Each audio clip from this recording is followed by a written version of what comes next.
If you've bought something from Amazon and you find that there's no instructions in the actual box itself, but yet there's a QR code on the box, you might be wondering why it's not working. It clearly says here, scan with the Amazon shopping app.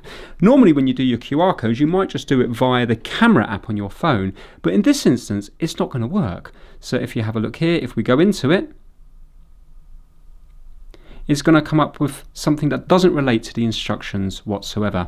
That's because you have to actually do it, as the box says, via the Amazon app, not even via a normal web browser onto the Amazon site. You have to use the Amazon app. So if we go into the Amazon shopping app itself, so that's the shopping app there, and if we go up to the search bar, you will see that there's an icon there that resembles a camera. We need to tap that, and then you need to hover it over here.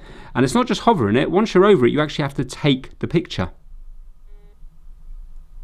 And then it will come up with the instructions. So you can see we've got a tick there, and there we go. There are the instructions for this little mini portable printer. So if you're having trouble finding the instructions, you might have to go via the Amazon shopping app. Thanks for watching.